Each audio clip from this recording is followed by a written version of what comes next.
This is CBC Here and Now.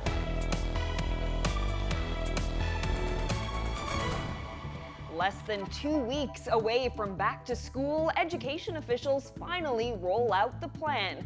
But Here and Now has seen a blueprint developed last May. One of the biggest milestones that you look forward to is their first day of kindergarten. A child's first day of school. Parents make the case to be there. If I was making that kind of level of noise in a house or any fixed asset, I'd be in violation of noise regulations. The pandemic has changed many things, but it seems noisy summer traffic is not one of them. One neighborhood wants the city to take action. We're getting down to the last couple of weekends of summer. Now, what does this one have in store? Welcome to Here and Now. I'm Carolyn Stokes. And I'm Anthony Germain.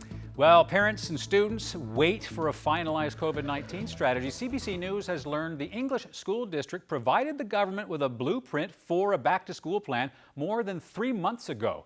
The district was looking for a much greater emphasis on online learning than what the government has approved, and the district sounded the alarm about the critical challenges of a COVID busing strategy for thousands of students.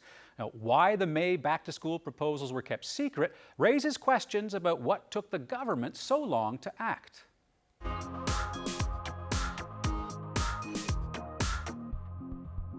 The 50-page document is a thorough consideration of the impact of COVID-19 on the province's schools. English School District CEO Tony Stack submitted this plan on May 26th. Now, had this report been made public by early June, it could have been analyzed and perhaps improved. Instead, the government hung on to it and came up with its plan 6 weeks later.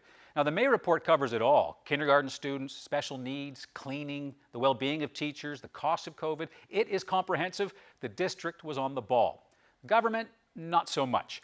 Education Minister Brian Warr lost marks for handing in his COVID-19 plan a week late on July 6th. Now, that delay was blamed on new health information that needed to be considered.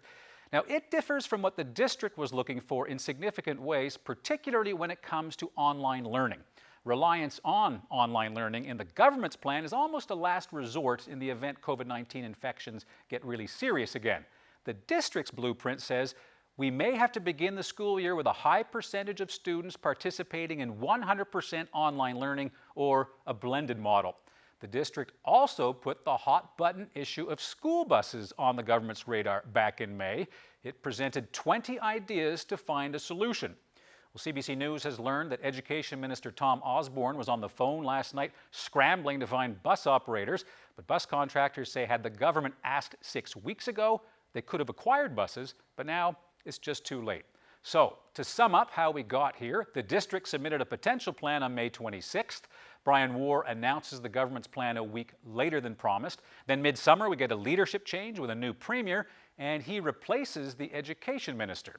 Well, despite the flux and loss of valuable time, we have seen a change in the urgency in just the past 24 hours, even some collaboration among the parties. And COVID has impacted our politics. Normally, a move from finance to education would be a demotion, not now. Premier Fury has turned to the steady experience of Tom Osborne because education rivals finance, maybe even healthcare now, as a difficult, complex portfolio. And let's not forget, this school year coincides with an election year, so the stakes are high. Back to school could determine who gets back in power. Now, to another education story. This minister has other issues on his mind, lots of issues, but especially when it comes to kindergarten kids, the youngest students, and many parents of those kids want to be at the school when their young children go to their first day of class, and it's up to Mr. Osborne to figure something out. One of the biggest milestones that you look forward to is their first day of kindergarten. And it's a big milestone in their little lives, so to have to miss out on that important milestone for them is very heartbreaking as a mom and as a parent. I feel he is going to miss that absence. I mean, I've been with him in every milestone that he has been in his 4 years, almost 5 years. You know, they say kids are really resilient, and they are. However, you know, some kids are really going to struggle with this. Even if two parents couldn't accompany them, I feel one parent should have definitely been able to be there while still taking the same precautions that we are taking in every other place, like our local Walmarts and grocery stores. wearing masks and hand sanitization. Now, Osborne says his department is working on a solution, some way to allow parents to accompany kindergarten students into their classes, and he hopes to have an update on this issue soon.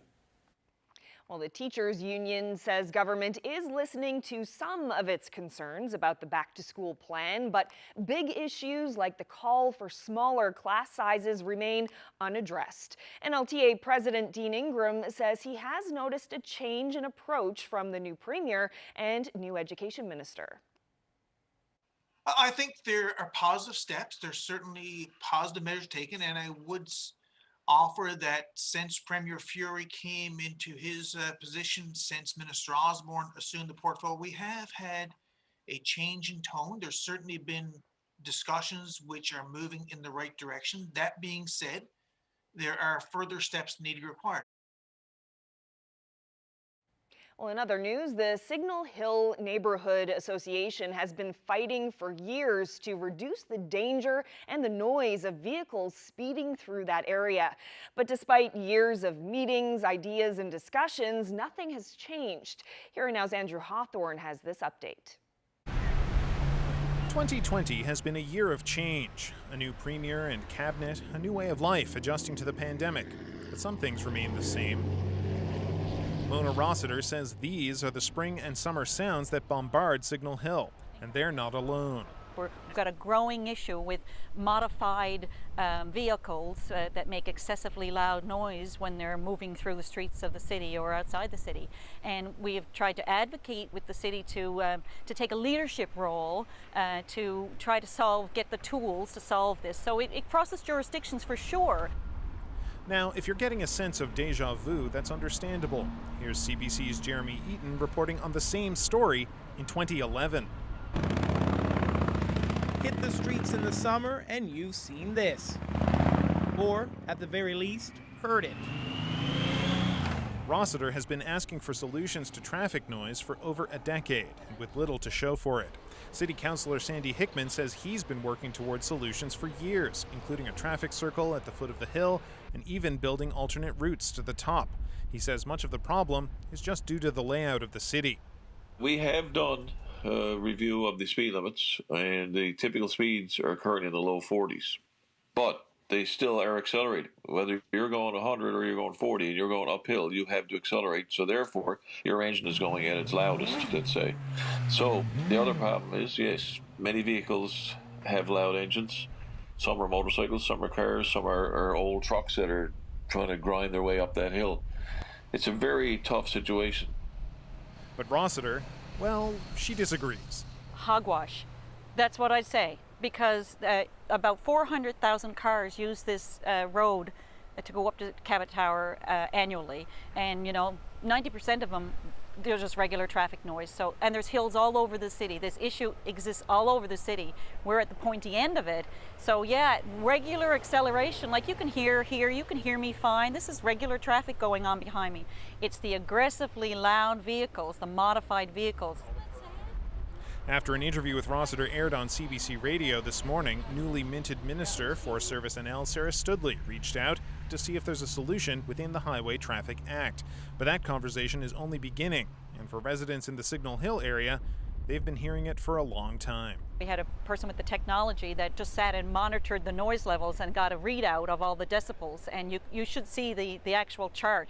When the really loud motorcycles, trucks and cars go by, the decibels go way up past 90, and outside of range of safety and comfort. Andrew Hawthorne, CBC News, St. John's. An 18-year-old died in an ATV crash on the south coast earlier this week. It happened on Route 363 between St. Jack's and Belorem on Tuesday. The RCMP says when officers got there, they found a damaged ATV and the deceased driver in a ditch. He was not wearing a helmet. The Office of the Chief Medical Examiner is investigating. Well, now to Harbour Breton, where police believe a fire that destroyed some aquaculture product is suspicious. Some lumpfish hides, also referred to as imitation kelp, were destroyed in a fire 2 weeks ago. The product is used to help control sea lice. RCMP says the fire was on the parking lot of the Pools Cove garbage dump where netting was stored. It was a much tamer day at the court trial for school principal Robin McGraw. There were no startling revelations or stomach-turning stories of abuse. Instead, the defense needled a witness about her relationship with McGraw. Ryan Cook reports. A common thread throughout the trial so far has been the defense questioning witnesses over other problems they may have had with Robin McGraw. Today it was defense lawyer Tom Johnson questioning the vice principal at the school over other issues that arose during the 2017-18 school year. The vice principal was in charge of the substitute list and had been calling in her niece, who was a recent university graduate, more than anyone else. McGraw will testify that he confronted the vice principal about that when it became an issue. He'll also testify about a disagreement over her phone bill and will say that his vice principal told him to F off. She denies that. McGraw was removed from the school on June 14th when the police began questioning people. The defense also suggested today that the vice principal and the guidance counselor were jovial after his removal. This afternoon we heard briefly from the Crown's final witness, who was a teacher at the school that year. She says that on 2 occasions she can remember McGraw physically removed a student from her classroom by picking up his chair and carrying him outside. Now, before she got any further into it, the woman got dizzy and the judge took a break for the rest of the day. We're back tomorrow morning, which is the final day allotted in the court schedule for the trial, but we're nowhere near done, so more time will need to be allotted. We'll find out tomorrow when that is. Ryan Cook, CBC News, St. John's. The province has added another round trip to Fogo Island. Under the essential services arrangement with the striking ferry captains, there was only 1 trip a day from Fogo in the morning. Derek Bragg is the Minister of Transportation and Infrastructure and is the MHA for the area. He says when he learned there would be only 1 trip a day, he knew that wasn't enough even to move just the essential travelers. Bragg says that between the strike and COVID-19, tourism on Fogo Island this year has been devastated. The ferry captains' strike is now in its 3rd day. The captains have been without a contract and wage increase since 2012 and want raises in line with those of other ferry workers. Well, an update now on a CBC Investigates story we brought you in June. A Harbour Grace woman is facing more than a dozen new charges in relation to alleged pet scams. 26-year-old Brittany Osborne was originally charged with 24 counts. Now she's facing an additional 14 charges, including fraud and identity theft. The initial charges were laid just days after CBC Investigates spoke to alleged victims from across the country. Now they said they paid hundreds of dollars in e-transfers to the woman for puppies they never received. Osborne is also charged with using the identity of 2 dog breeders. She was arrested in June and remains in custody. The matter is due back in court next month.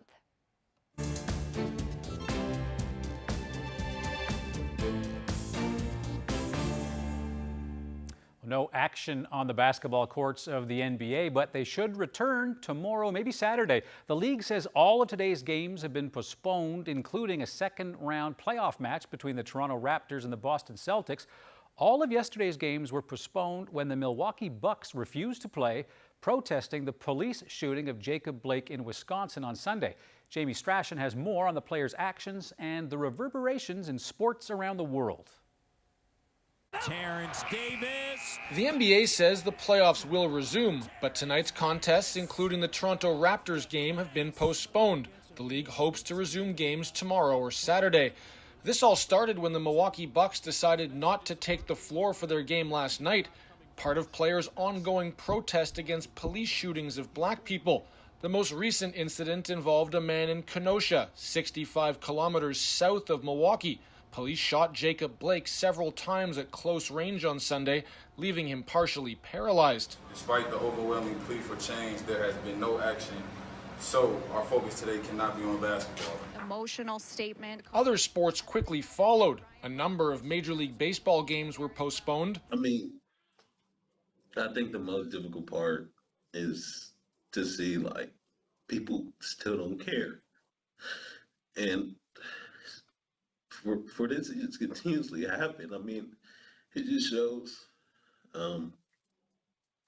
just a hate in people's heart. WNBA players had powerful on-court demonstrations. The league then canceled all games. We're not just basketball players, and if you think we are, then don't watch us. You're watching our own sport because we're so much more than that. It's a tough situation. Former NBA coach and player Sam Mitchell says the players' actions are an important step. There's always time in everyone's life when you have to stand up and raise your hand and be accounted for. You can't stand in the back and be silent. You can't hope and wish this go away. It's not going anywhere. The one league absent from all of this, the NHL, whose teams took to the ice last night. Flyers coach Alain Vigneault appeared unaware of the controversy and the events driving actions across the sports world. I have really no idea what's going on in the outside world. We're in this bubble right now. I'm invested 24/7 on our team. I'm working 20 hours a day, going through video and preparing our group. I don't do Twitter. Evander Kane, one of the NHL's few black players, implored the league to act, calling the lack of action and acknowledgement from the NHL just straight up insulting. This afternoon, there are a number of reports that the NHL has now decided to cancel tonight's playoff games. Jamie Strachan, CBC News, Toronto. The rain on the west coast continues as we head through the night tonight. As we head into the weekend, things start to get a little bit unsettled, and keeping an eye on the potential of impacts from what is now Tropical Storm Laura. I'll have all those details and your full forecast coming up.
This weather update is brought to you by Newfoundland and Labrador Tourism.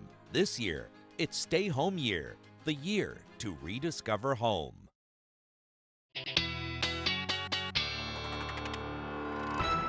Ashley is here now with a look at the weather forecast. I see you're outdoors this evening. Looks like a nice evening out there. What does the weather have in store for us? Well, yeah, much nicer today, certainly here in the east, not so much in the west. We are looking at some periods of rain happening right now, and if we take a look at the temperatures across the board, it was beautiful. Another 20-degree day in St. John's, and the rest of the province looking at temperatures in the teens. However, it is a little bit cooler along the west coast. You're looking at temperatures around 13 degrees for Corner Brook, 16 in Happy Valley, Goose Bay, and 11 degrees in Lab City. And if we take a look at that area of low pressure, still spinning. Look how large it is, and spinning counterclockwise with those periods of rain on the west coast, and a beautiful evening. We are seeing some cloudy periods, and that will generally continue as we head through the night tonight. But as far as that rainfall goes, those rainfall warnings still in place for areas along the west coast. You're looking at an additional 15 to 30 millimeters of rain in some of those heavier showers. So pretty much overnight tonight, just a mix of cloud cover, partly to mostly cloudy skies expected, with the potential for some passing showers through the evening and overnight. And then southeastern portions of Labrador, you are looking at the risk of some thunderstorms and a slight risk as well along the west coast, with some rain and wind continuing for northern portions of Labrador. And that low really does stick around for a little while for us. So here's our temperatures tonight, around 10 to 13 degrees. Those winds will stay strong on the west coast, southwesterlies gusting upwards of 70 kilometers per hour, and in the east, southwesterlies gusting somewhere about 50, maybe even 60 kilometers per hour through the overnight, and single-digit temperatures expected for most of Labrador. Now, tomorrow, the low is weakening, so it will be a little bit more sunshine in play again tomorrow. Pretty much essentially the same forecast as what we're seeing today for central and eastern portions of the island. Probably a little bit more cloud cover on the west coast, however, significantly less rain than what you're seeing today. It should just be spotty, or the chance of showers through the day, and then unsettled continuing up through Labrador for most of the afternoon, and pretty much continuing as that low continues to pull away. So temperatures tomorrow will be fairly similar, about another 20-degree day expected for St. John's. However, it will be windy out of the west-southwest for most of the island, upwards of about 60 kilometers per hour. And then those single-digit temperatures sticking around for Lab West. 9 degrees will be your afternoon high in Lab City, and Cartwright hovering around the 15-degree mark. So as that area of low pressure moves off, Saturday should see some showers in the morning, and then some clearing into the afternoon with some coastal showers for Labrador. And then we turn our attention to the remnants of what is now Tropical Storm Laura and its potential impacts for the island. Now, Saturday, temperatures will be into the 17 to 20 degree range, so around seasonal for this time of year.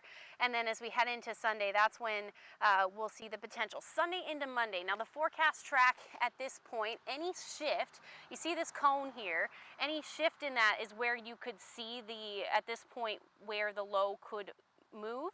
And if it falls offshore, or if it goes offshore, which it has the potential to do, that will take the rain and the wind with it. So definitely something that we're going to have to keep an eye on over the coming days. But at this point, it's looking like rain and wind late Sunday into Monday. As you can see, this specific forecast track is showing by 9:30 on Monday morning. It'll be offshore, but those winds will be sustained about 85 kilometers per hour. Again, a lot of days in between when this comes, so certainly something that I will be keeping my eye on. So as of now, we're looking at temperatures in the 19 to 20 degree range for the next couple of days, and then a little bit of a dip in those temperatures on Tuesday with the potential for some more showers. And then pretty much just temperatures in the teens right across the board for both central and western Newfoundland, with overnight lows dipping into those single digits. It's getting cooler, that's for sure. For eastern Labrador, you're looking at some rain by Monday, and then peaks of sun again on Tuesday. And then generally cloudy will be the story for both western Labrador for both Monday and Tuesday. wanted to share this lovely shot. One of my favorite things to do is canoe, so I had to share this perfect weather for a paddle. This was taken in Blaketown. Thank you so much to Susan Kelly for sharing that with us. And if you have any weather photos to share with us, send them to nlphotos@cbc.ca. Great shot. Thanks, Ashley. And as Ashley mentioned, a powerful storm continues to move north toward Arkansas after wreaking havoc in Texas and Louisiana. Hurricane Laura is blamed for the deaths of at least 4 people. They were all killed when trees fell on their homes. Eileen Fleming has more. The weakening remnants of Laura are heading to the northeast, leaving behind a trail of flooded neighborhoods, blown off roofs, and uprooted trees. About 500,000 people are without power throughout Louisiana and Texas. Many lost their homes. Louisiana Lieutenant Governor Billy Nungesser says finding housing for them is difficult because of the coronavirus. You can't put them in a large shelter. The governor, put them in hotel rooms where we could, but long term, finding these people a place to live, whether it's in trailers, we're looking at possibly putting people in our state parks. That's going to be a challenge to make sure we keep them safe from COVID-19. Still, officials say mass evacuations helped avoid catastrophic deaths. Because we had well over 5, maybe 10,000 people who evacuated, we no doubt saved lives. All I can do is say that I have a faith of God right now that I know I have to have for my kids. Because if I panic, they're going to panic. So I have to keep it together. Looks like a long road to recovery. The storm continues on its path across Arkansas overnight. Eileen Fleming, CBC News, New Orleans. Slowed down by Snowmageddon and then COVID-19. You do all this hard work, you put everything into it, and then you've got something completely out of your control, kind of takes everything you've done and kind of puts it on hold. An indoor golf facility in St. John's is now in full swing. I'm Jeremy Eaton. I'll have that story coming up on Here and Now.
Welcome back. An indoor golf facility in St. John's had high hopes for the sport's off-season, although Snowmageddon and COVID-19 knocked those plans into the rough. As Here Now's Jeremy Eaton explains, it's now holding a contest for a swing at scoring the first hole-in-one. My name's Danny Fellingham. This is T-Box Indoor Golf. Let me show you around. I saw an opportunity here from different parts of Canada that wasn't being done here. And that made me want to kind of go down the process of why it wasn't here and if I could make it work or not. There's a lot of different courses for training options as well. So you can do short game, you can aim at targets, you can do closest to the pin. Behind us here, we've got a closest to the pin hole set up. Bit tough when it started. We had a couple of delays, so we missed Christmas, New Year. We then got open the day before Snowmageddon, so we had an extra bit of time off. We finally got some steam, picked up a bit of momentum, and then COVID came.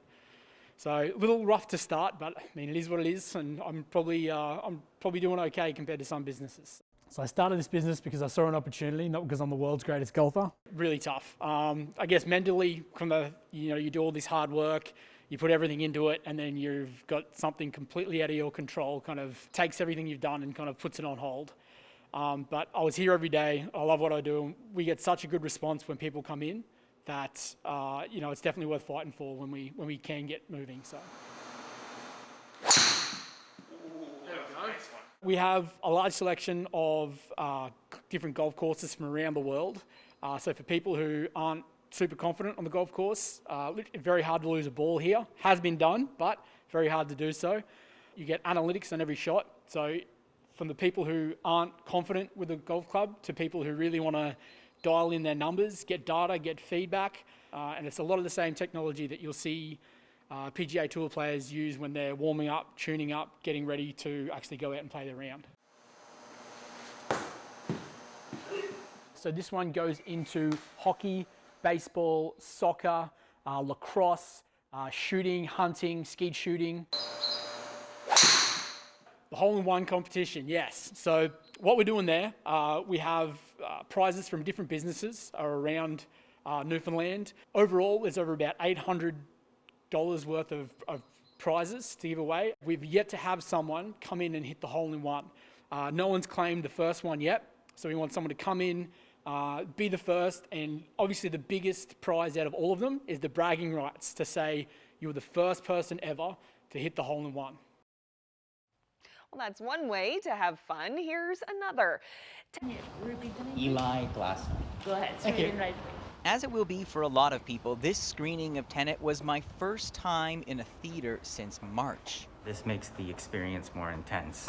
For the critics screening, physical distancing wasn't an issue. All the chairs have been marked, so we can only sit in certain seats. But theaters are already selling out, albeit at reduced capacity, all because of Tenet. It'll open the right doors, some of the wrong ones too. The first fresh blockbuster in over 5 months. What we have put in place has been, it's been serious and it works.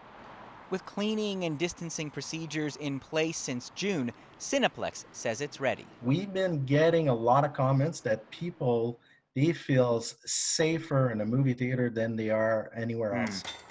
But not everyone agrees. I think you should be asking yourself, how badly do you want to go and see a movie in a theater? This ER doctor says many parts of the movie experience increase the risk. Concessions are open, so people are eating, so masks are coming off. It's a long period of time to be kept in that enclosed space. Movies can be emotional. People can cry, people can laugh, so you're adding the risk of maybe spreading some of those respiratory droplets. The world premiere of Trolls World Tour is now in your home. While some smaller films have gone straight to streaming, part of the pressure to put Tenet on the big screen came from director Christopher Nolan. He is a huge proponent of the movie theater experience, and Warner Brothers is a very filmmaker-centric studio.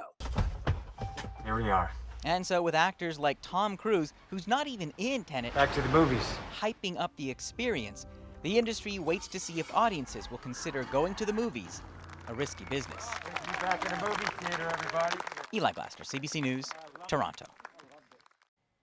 Well, Tenet is in theaters across Canada a full week before it opens in the United States. But just because movies are back doesn't mean audiences will return. We shall see. Thanks so much to Eli Glasner for that report.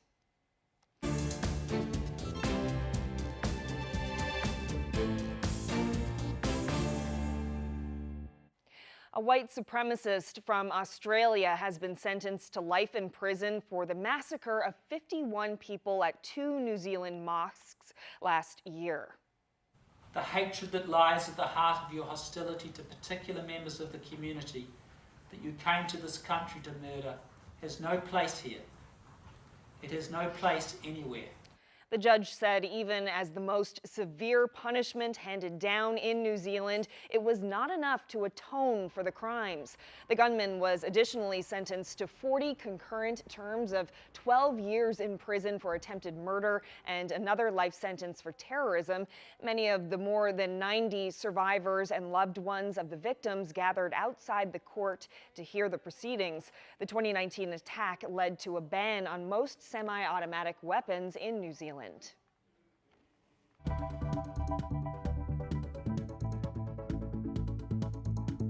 Well, the education plan keeps on changing. Coming up, Peter Cowan is here to answer all of your COVID-19 questions.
Welcome back to Here and Now. Well, we are getting closer and closer to back to school time, and there are still a lot of questions about how students will stay safe in the classroom. Now, Peter Cowan has been asking questions at the weekly briefings with government, and he's here now to talk about safety and the school system. So, Peter, yesterday we saw government address some of the criticisms of its back to school plans. It's doing things like adding more guidance counselors, beefing up staff, that sort of thing. But the teachers union is calling for more aggressive measures on this. They want smaller class sizes, more physical distancing. How is government responding to that? Yeah, the issue of smaller class sizes has been one that the NLTA has been promoting long before the pandemic. They now say with the pandemic, it's even more important to have kids in smaller classes so they can be farther apart. Lots of concerns we've heard from parents about, you know, will there be enough room if there's 30 kids in a class in order to maintain that 2-meter physical distancing that we've all been hearing about since the beginning of the pandemic. And interestingly, what we heard from the new education minister and the chief medical officer of health is that less than 2 meters is okay in an environment like a classroom where you've got the same group of people interacting. You know, you don't have random people coming and going. It's going to be that same 30 group of kids. And here's a bit of the explanation that we saw at yesterday's briefing. They are looking at larger spaces within schools to accommodate their larger classrooms. You know, let's keep in mind that currently we have no cases in the province. There's no community spread. Within cohorts, certainly the evidence, some new evidence that's evolving is showing that the difference between 1 meter and 2 meter with regard to reducing spread is there is a small difference, but it is quite small. So if you're spaced by 2 meters, you can reduce spread by 80%. By 1 meter, you can reduce by 80%, and if you distance by 2 meters, it's 90%. So interestingly there, Carolyn, looking at that science, that was new science to me. I hadn't heard the difference between 1 to 2 meters was actually not much of a difference. No, and one of the key things we heard from that briefing was you want to do as much distancing as possible, and I think what they've looked at here with schools is to try and do 2 meters of physical distancing would require a huge change, a whole bunch of new classrooms that don't exist, a whole bunch of teachers that they can't even get for substitute teachers. And I did talk to Dean Ingram, the president of the NLTA, and he says the big issue is, well, hold on a second here. We've been promoting 2 meters is what you need in a workplace, it's what you need in a store. How come the standard is all of a sudden different for our schools? And here's a bit of what he had to say to me. Standard of safety for those who work in our schools, in addition to students, should not be different than that which we find in other workplaces. We need to look at what measures are required there. We need to look at reducing class size however we can.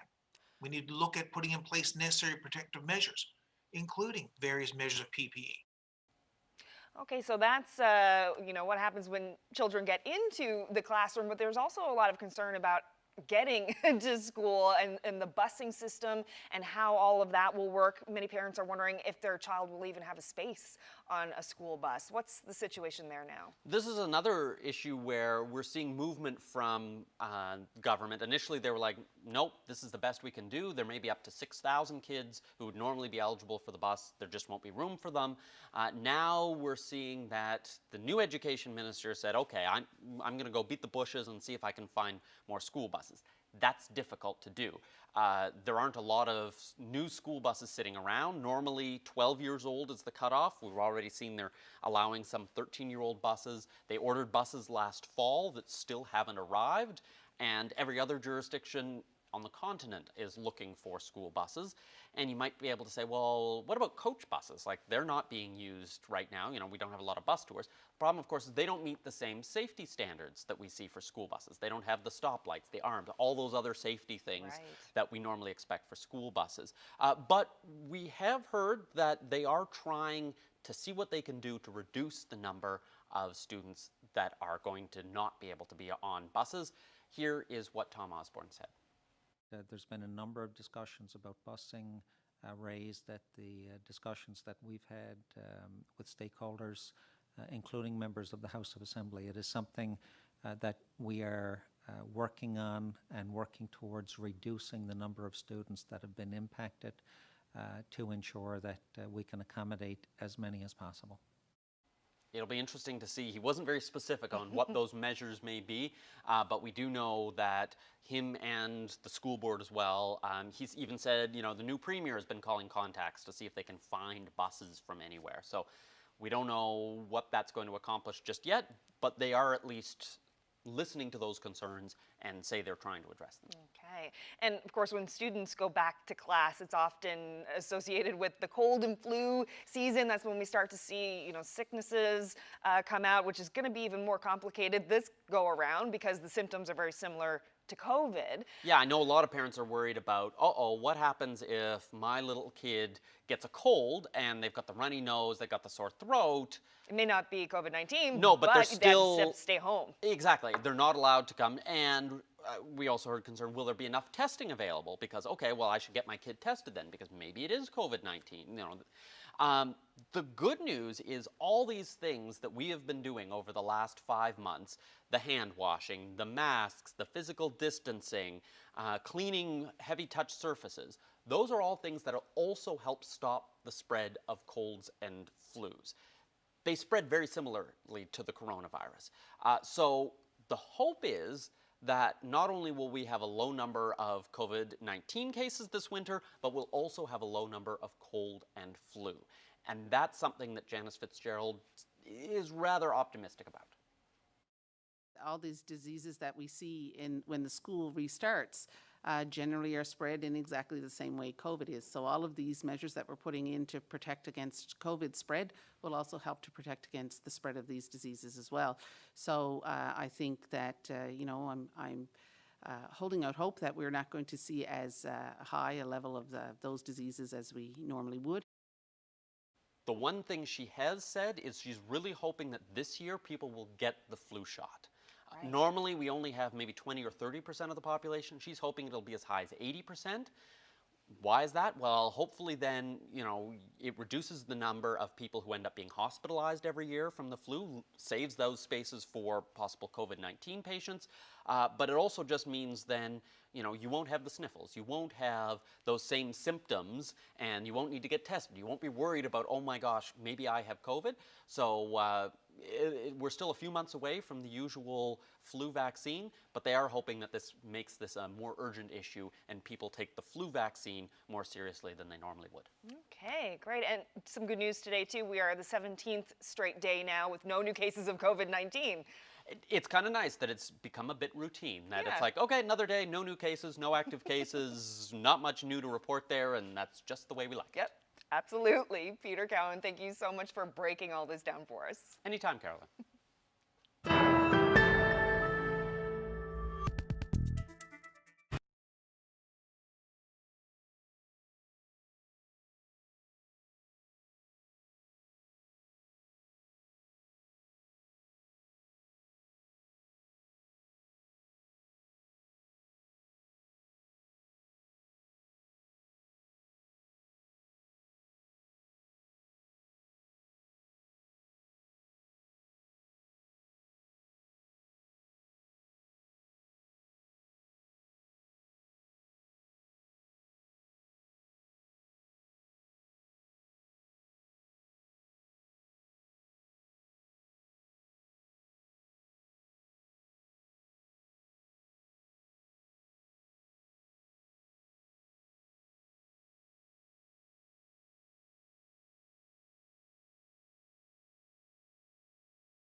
Ashley is back with your weather recap. So Ashley, tomorrow is Friday. How is everything looking weather-wise as we head into the weekend? Well, we are still under the influence of this large area of low pressure that is sitting over us, and it's pretty much essentially going to be what we're going to see, or what we saw today. So a mix of sun and cloud for most of the province, with the potential for some showers, some scattered showers through the day.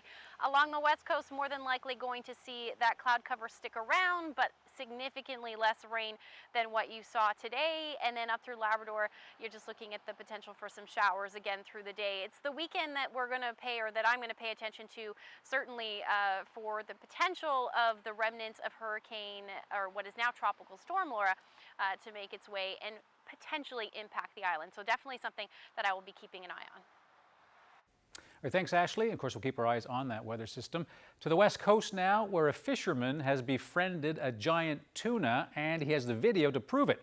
Dennis Stone says the tuna, which he has named Turbo, has been visiting him on the coast of Port aux Basques now for 3 weeks, and no wonder, every time Turbo shows up, he gets a feed of mackerel. Take a look.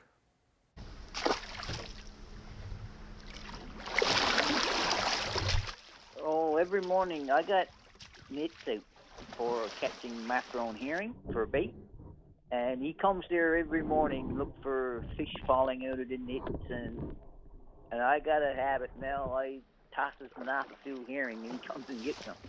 Oh, I've been fishing for 30 years for sure. I've always had 2 bald eagles there that I usually feed, but the last few years I guess I picked up another friend. Not every day he's there, but like, seems like to all he likes the nice weather. Like if there's a storm or anything on, you won't see him. But most every morning I give him some, but he gets the fish that fall out of the net too, see? And I just like, every now and then I'll do a little video. Giant fish. Fantastic picture. That is great video. I love that he put the camera under the water to see what it looks like there. Very cool. Well, from giant tuna to giant lobsters. Back in the summer of 1987, lobster fishermen in this province were perplexed. Some said the creatures were getting smaller and smaller, while others hauled in a massive catch. We dipped into the Here and Now archives to bring you this report from 33 years ago. They say there's nothing like fresh lobster from Newfoundland. Well, Newfoundland lobster is renowned as being the best in the maritime provinces, probably in the world. What makes Newfoundland lobster better, than the maritime variety is the cold waters off the coast of Newfoundland. Another reason is that here, lobsters shed their shells in August. They then have 8 months to fill up their new shells with fresh, plump, sweet, juicy flesh before they're caught the following May. I don't think there's any better way of having it just cooked in boiling seawater, salt water, and serve with a nice butter and lemon. A lobster must be cooked live because if it dies before it's cooked, it'll spoil. It doesn't scream going into the pot. It used to be considered shameful to eat lobster in Newfoundland, a sure sign of poverty, but that was before lobsters became an international delicacy. Now, at many restaurants in Canada, a lobster like this will easily cost $20 a pound. But it's not the fisherman who caught the crustacean who's making the money. He gets about $3.20 a pound. And he's typical. Too small. That's one. It's a common complaint. In fact, these days, in most parts of Newfoundland and the Maritimes, lobsters are barely regulation size. It's because almost all lobsters are caught once they reach regulation size and rarely get a chance to grow to even 3 or 4 pounds. I mean, say he's just regulation size, right? And you say he just made it. It takes about 8 years for a lobster to reach regulation size, which works out to be about a pound. Any smaller and the American market won't buy it. There are exceptions. They still catch big ones off Nova Scotia. And in Fogo Island River in Newfoundland, they're catching giants. 14 pounds. 14 pounds means he's about 30 years old. His flesh is 30 years old too. It doesn't taste very good. The super lobsters are used only for canning. They pay well though. For the big one, the fishermen earned $42 compared to $4 for the small one. That's 10 lobster, 10 and a half pounds, eh? Small lobsters mean the fishermen lose. It's less fun for lobster lovers. But most important, catching lobster when they're small means the lobsters don't have many years in the water to lay eggs, and that's endangering the future of the lobster fishery. The way the fishery is being managed, there's probably going to be fair numbers of areas around the coast where it won't be economically worthwhile to the fishermen to participate in the lobster fishery. It's already happening. On Conception Bay, where Ray Dalton fishes, lobsters are scarce. But we hauled 100 pots for 5 days, never missed a day. And at the end of the week, we had 16 lobsters. So, I mean, is it worth your while to fish lobsters? It's not worth my while to be at it. The scientists want the regulation size increased. That way lobsters would have a chance to grow and to lay more eggs. But it would mean not catching lobsters for 2 or 3 years, even in places where they aren't yet scarce. And not many fishermen would like that. So chances are lobsters will stay small. Still, it's not an urgent problem. The scientists say they may be small, but they'll still be plentiful in most parts of Newfoundland and the Maritimes, at least for a while yet. Catherine Wright, CBC News, St. John's.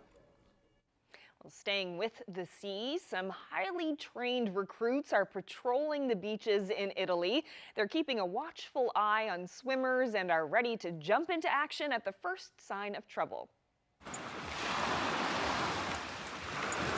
Yes, the volunteer group is made up of 400 dogs with their 400 handlers. They work all along Italy's coast to help save dozens of lives every year, and now with the threats from the ongoing pandemic, these four-legged heroes help cut down human-to-human contact during close rescue interactions. Adorable creatures. Yeah, it's kind of like the St. Bernards that they have in the mountains, but in the sea. Yeah, you'd think in Italy they could have a little cask of wine or something Brandy. to greet them. Now that about does it, but I saw this tweet that I thought I'd bring to your attention because we have colleagues, Lisa Gujou, who you hear on CBC Radio, and John Gujou, our senior digital producer. I just noticed a tweet here where they're saying, these are our parents, Mr. and Mrs. Gujou, their 65th anniversary, and it made me realize, Carolyn, I have not done birthdays and anniversaries with you since March, and here we are. Tomorrow's Friday, so we'll take a look at people like the Gujous who are celebrating many years together and some birthdays as well. So finally, I get to do that in a while. It's been a while. Yeah, it's been a really long time. This time tomorrow, we'll be into the birthdays and anniversaries. Yeah, it's going to be great to have you back doing those with me. Okay, I look forward to it, and we'll see you tomorrow. Good night, everyone.